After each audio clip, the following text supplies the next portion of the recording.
If you see the world as material, then events happen without regard for human existence. On the other hand, if you see that spirit is the primary force in the universe, then nature's seeming indifference may be a mask or contain a hidden message. The messages remain disguised so long as our perception is clouded. Seekers are those who try to resolve the seeming paradox of God's indifference and God's love. From hurt or failure, one can seize the deepest truth. And this enigma is worth devoting one's whole lifetime to solving. Narrow escapes, lucky accidents, and intuitions that come true all can be called clues. The normal patterns of cause and effect are stretched, sometimes broken. Everyone notices unusual events, but unless you see them as clues, you won't ask what they are about. They will remain meaningless. If you're willing to accept that spirit could be beckoning to you, the clues will begin to change. Instead of being simple coincidences, clues will begin to take on spiritual overtones. The great joy of crossing into the wizard's world is that the whole world comes alive. Respect your mystery. Nothing is more profound, Merlin said, but pursue it ruthlessly. This is what makes life rich, that it has more to offer with each clue that it reveals. Wizards never condemn desire. It was by following their desires that they became wizards. Every desire is created by some past desire. The chain of desire never ends. It is life itself. Don't consider any desire useless or wrong. Someday each one will be fulfilled. Desires are seeds waiting for their season to sprout. From a single seed of desire, whole forests grow. Cherish every wish in your heart, however trivial it may seem. One day, these trivial wishes will lead you to God.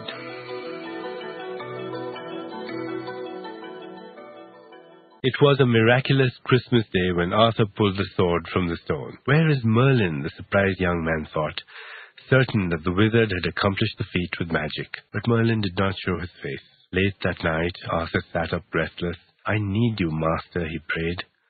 Suddenly there was a knock at the door, but instead of the wizard, it was only Kay, his adopted brother. Disappointed, Arthur led his brother back into the room, then gasped. 3 objects had appeared on Arthur's bed: a straw doll, a broken slingshot, and a cracked mirror. This doll was my first toy, said Arthur in wonderment, picking it up. This broken slingshot I made when I was 8.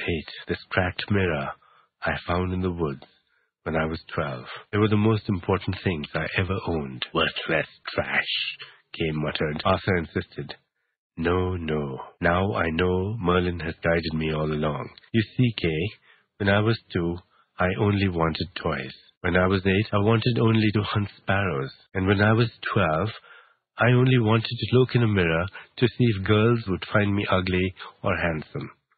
All these things I have put behind me, and yet each one was a stepping stone to this very moment. Now I see, one day so shall I put away the crown, although it is my sole wish and destiny today. Desires never end, no matter how many wishes come true. And at the same time, no single desire lasts long enough to allow us to put desire behind us. Despite condemnation in both Western and Eastern religious traditions, in a wizard's eyes, there is no reason to cast judgment against desire. Seen for what it really is, desire expresses your ultimate need to rejoin perfection, he told Arthur. There is no quicker way to God than your own wishes and needs. The problem is not with desire, but with what happens when your desires are blocked or frustrated. Then the struggle and judgment begins. Without desire, you couldn't grow. Imagine yourself as a child who never wanted to go beyond playing with toys all its life. Without new desires constantly arising inside you, you would be trapped in perpetual immaturity. We live in a society where people desire more and more material things. Yet what often lies behind affluence is a spiritual void. This is caused by turning to externals and expecting them to fulfill spiritual needs. Desire must be seen as a path. In the beginning, desires are about things like pleasure or survival or power. But in time, the path of desire leads beyond these gratifications to a desire for God. Rejoice in the desires of the moment, but be prepared for them to fall away, Merlin would tell Arthur. The problem will be holding on when the flow of life wants you to let go. No desire is trivial, because every desire has a spiritual meaning. Each is a small step leading to the day when you desire the highest fulfillment, which is to know your own divine nature. The most good you can do for the world is to become a wizard.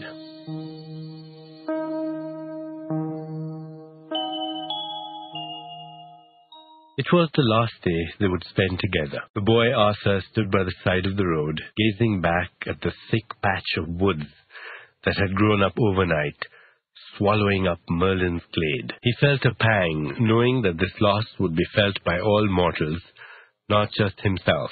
"I won't be coming back, will I?" he asked Merlin, who stood at his side. "No need to. You're done with me." Arthur's eyes filled with tears, doubting that he'd ever be done with his friend and tutor. The wizard said, "I wanted to give you a parting gift, and I could think of nothing better than this." He pointed to the road beneath their feet, which had also appeared overnight. A wizard knows that we do not own this earth. We only walk it. Home is this moment, and moments are always moving on the road of time. Arthur was silent. Merlin said, "Walking away from me really is the greatest gift I can bestow upon you." And with that, the boy's unwilling feet started to move.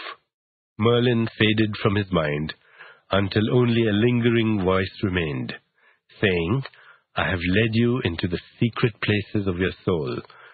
Now you must find them again, this time by yourself." In a moment, this voice, too, faded away. Then the boy smiled. He suddenly knew that every time he saw a road, he would think of Merlin.